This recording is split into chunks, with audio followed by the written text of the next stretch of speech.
deconstruction. Okay, so back to the snake charmer painting. As I just mentioned, the snake charmer appears to replicate the reality of the scene with extraordinary precision. I said before, it's almost photographic. It's almost even cinematic. But as I just mentioned, this image represents only what the Western artist and his imperialist European culture want us to see. The painting is shaped by a self-justifying fantasy of Eurocentrism. And the fantasy goes something like this: I can only see myself as a rationalist, justice-seeking Western imperialist if I define my opposite, the Oriental, as wily, slippery, dangerously and perversely erotic, stupefied and enchanted. The fact that the snake charmer appears to be real, but actually represents a fantasy, is one of Derrida's starting points. He says all the kinds of these kinds of falsifying distortions inhabit all accepted systems or isms.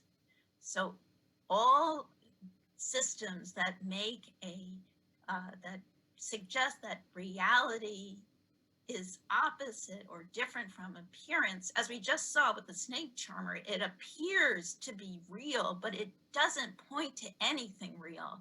It represents a fantasy. So the line between reality and fantasy, or reality and appearance, is obliterated. And Derrida went through many of these opposites that you are very familiar with: the difference between the literal and the metaphorical, the difference between nature and culture, masculine and feminine. So that here's my second part of deconstruction. So starting with these, his view again is to say that rather than have these opposites between reality and fantasy, or the literal and the metaphorical, he claims that these opposites don't oppose each other, but in fact they're dependent upon one another. And the hidden dependence, the hidden interdependence of opposites is what deconstruction reveals. Or as I put it here, the central aim of deconstruction is to subvert our confidence in logical, ethical, and politicized commonplaces. Once we see our commonplace systems in this way, we can begin to understand that the world, its social systems, political ideologies, and first principles, and we know this one as in the US Constitution, where it's claimed all men are created equal, which we all now know doesn't point to, it's a statement, but it doesn't point to reality. So it's really a fantasy, it points to a fantasy. Rather than accept all these commonplaces that we have grown up with as natural or as givens, we must now see them as constructed by ourselves in a language that has no correspondence to reality. Once we accept this, we can never again look at our basic assumptions and the way we talk about them, the language we use, or the sentences we write, as corresponding in any way to reality or to the way things really are. And in this last little box, it is this aspect of deconstruction, which I just mentioned, this idea that our ideas, our basic assumptions, and our linguistic articulation of these assumptions, this idea or this aspect of deconstruction is the one that proved most revolutionary and at the same time most typical of postmodernism. The last postmodernist that I want to talk about, and he belongs to the field of history, more or less, is another French philosopher named Michel Foucault. Here's a little bit about his background. He was the son and grandson of a physician. He was born to a solidly bourgeois family, but he resisted what he regarded as the provincialism of his upbringing and his native country, and he often traveled abroad. He was a distinguished but sometimes erratic student. I think we said the same thing about Einstein, and so we will come back to this subject in just a minute. But it wasn't until the appearance of a book that he wrote called Les mots et les choses, the words and things, that Foucault began to attract wide notice as one of the most original and controversial thinkers of his day. Foucault died of AIDS in 1984. And here is a picture of Michel Foucault, just so that you can see what he looks like. Anyway, I'm going to go through some of the key terms in his philosophy, his view of history. And here we'll start with these terms. The first term is episteme, the second is discourse, and the third is archaeology. I just want to tell you that you already know what archaeology is. He uses it in a very specific way, and with a very specific idea attached to it. So it's not the same as the archaeology that you're customarily used to thinking about. Okay, again, Foucault, like the other people we've talked about, is deeply anti-progressive. He is an anti-Whig historian who chronicles the rise of unfreedom, not the rise of freedom, which is what the Whig historians were trying to chronicle. In attempting to write this history, he looks for what he calls the episteme. And an episteme is the largely unconscious assumptions governing intellectual order that underlie the historical states of individual societies. Okay, so it's these unconscious assumptions, it's sort of a cultural unconscious that he's trying to get at. He's trying to figure out how to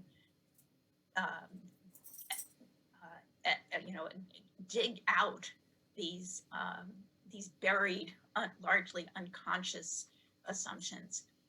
So again, Foucault argues that we need to dig, as I just mentioned, for this underlying intellectual order, and he calls this digging out of these underlying unconscious assumptions, he calls this digging the archaeology of the episteme. Epistemes define the conditions under which a discourse, another key word, can be true. What is a discourse? A discourse means a historically evolved set of interlocking and mutually supporting statements that are used to define and describe a subject matter. Crudely put, a discourse is the language of the main intellectual disciplines: law, medicine, aesthetics, ethics, and so forth. So those are three terms that we need to know in order to make sense of what Foucault is trying to say. Here are some other terms that he wants us to think about: power knowledge and discipline. Okay, so we just talked about discourse, and I want, for Foucault, a discourse does not refer to a dominant theory or what Kuhn might call a paradigm for those who engage in orthodox science. A discourse is different from a paradigm. Discourses, for Foucault, exert political authority. Discourses determine what is true in any given episteme. They define who is an immigrant, who is a terrorist, who is a criminal, or who might be a mad woman or a madman. Foucault calls this interplay between discourse and political authority, he calls it power knowledge. It's not the same as space-time, but he's trying to put together these two terms that people hadn't put together before in the same way that people hadn't put space and time together before. Okay, power knowledge is different, fundamentally different from the traditional view of power. When we usually think of power, we usually think of it as coercion, repression, exploitation, and so forth. And we see traditional power as exerted from the top down, from the higher ups to the lower downs. Foucault's notion of power knowledge is different.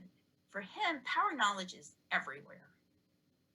It is not concentrated in the top. It is diffuse throughout all of our society and everywhere.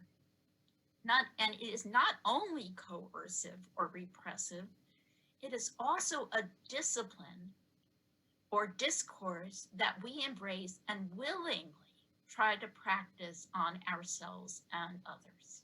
So there's a huge difference here. We not only are disciplined from without by, from people who repress or coerce or exploit us, we in fact repress, coerce, and exploit ourselves willingly and happily. And this insidious self-discipline is one of the things that Foucault is trying to ferret out, because we don't normally notice our self-disciplining as something that's bad. We tend to think of it as something that is good. The last term I want to talk about is the term biopower. Okay, so one of the specific way that power knowledge works is in relation to physical bodies. And it has the effect of making physical bodies behave in certain ways. Foucault calls the social disciplining of bodies, he calls that practice biopower. What is biopower, and what would be an example of it that would make sense to you? Biopower can be, on the one hand, exerted by institutions. So biopower can be exerted by schools or colleges or universities when they reward students for certain kinds of behaviors. So if they reward students for being able to, in elementary school, the students who can sit still, who hand in their assignments on time, who are able to focus on one topic for long periods, students who don't daydream, and so forth. These are who do very well on timed exams. These are the students who are rewarded and who get into the top colleges and who do well on the standardized exams. Again, the word standardized exams. And what Foucault argues is that individuals who don't excel at these standard or approved kinds of physical or cognitive activities are deemed by our society as substandard, even disobedient, or even deviant. At worst, they might be thought of as criminals. But instead of objecting to this system, we collaborate with it. And that's what power knowledge, how it differentiates itself from our usual understanding of power relations. Okay, so instead of standing up and saying, I resist this coercive behavior, this coercive application of power, we embrace it. So if we want to win or succeed, or we want to have any kind of self-esteem, we try very hard to do whatever we can to correct our quote unquote deviant behavior and make ourselves normal. So for instance, if you were a kid in school who couldn't concentrate, you might have been prescribed, ADHD medications to help you concentrate. If you were depressed, you might have been prescribed medications to stifle that depression. Or if you were in physical pain, you might have been given opioids to help you from actually feeling the pain. So it's not to say that ADHD and depression are not real problems. But what happened, as with the opioid epidemic, many schools sent restless young kids. They were often boys who had trouble sitting still. They often sent them to psychiatrists so that they could receive these medications to help them sit still and behave and not wander around or focus better. They over-prescribed many of these drugs. Again, I'm not saying that ADHD or attention deficit or depression isn't, or anxiety, these are all real problems. But at certain points, people took advantage of these medications to help students who didn't seem to be obeying the standards, to help them to conform. Okay, so that's one thing that maybe somebody in your family was given ADHD medications at a young age, who, again, maybe for the right reasons, but sometimes for the wrong reasons. Okay, another way that biopower is exerted is through advertising. Advertising can reinforces kind of standards of bodies that are good bodies or beautiful bodies, and those bodies that are bad bodies or ugly bodies.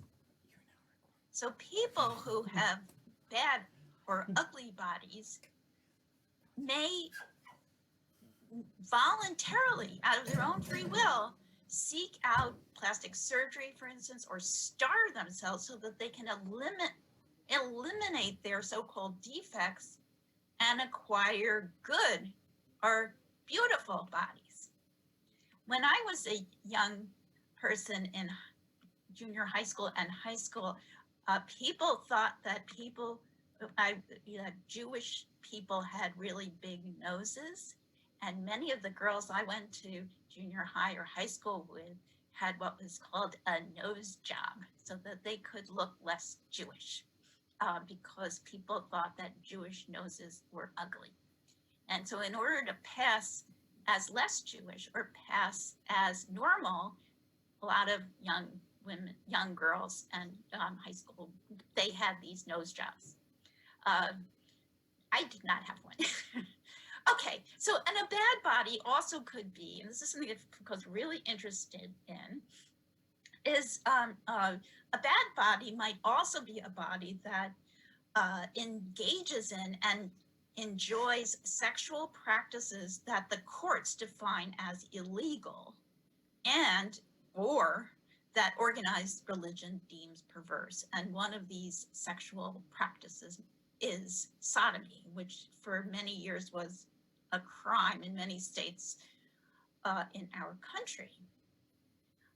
So the idea that a bad body is one that enjoys sexual practices that are defined as illegal would have perhaps driven some homosexual or gay kids to seek out therapy to become heterosexual in some way. And this era is, for us, we feel is long gone, but it was very much part of the world that Foucault inhabited. Foucault was himself gay, a homosexual, and so he was very himself attuned to the rules through which institutions and disciplines such as law and medicine regulate and morally code different kinds of sexual practices. So again, all these terms going back through it, episteme, discourse, archaeology, power knowledge, discipline, and biopower are all important to know to understand the kind of history that Foucault is trying to write. Again, all these figures, Thomas Kuhn, Edward Said, Jacques Derrida, and Michel Foucault, all are writing against the grand narrative of progress and the triumph of science. And again, I'll just turn back to the beginning with those searing images of the Nazi death camps and the atomic bomb and this victim of thermal flash burns in Hiroshima that I showed you at the beginning, which in some ways, I don't want to oversimplify, but in some ways prompted this deep rethinking of the how we think about cultural progress and scientific progress. And I think this challenging of grand narratives or the deconstructing of grand narratives, as Derrida liked to call it, is probably the most, most revolutionary, most pronounced aspect of postmodern thought. It's most typical of the way that postmodern thinkers try to figure out the world. This is a whirlwind tour of postmodernism. I'm sure that all of you have many questions. I'd be happy to do a follow-up session if you want to talk more about this. But for now, I'll just leave it there, and we will. I will just end the session now, and as I said, feel free to ask your own professors or to ask me any questions that you might have. I've covered lots of territory in a very short time, and I covered it very quickly. So I invite questions. I hope you have questions, and I'll see you next time. Thank you.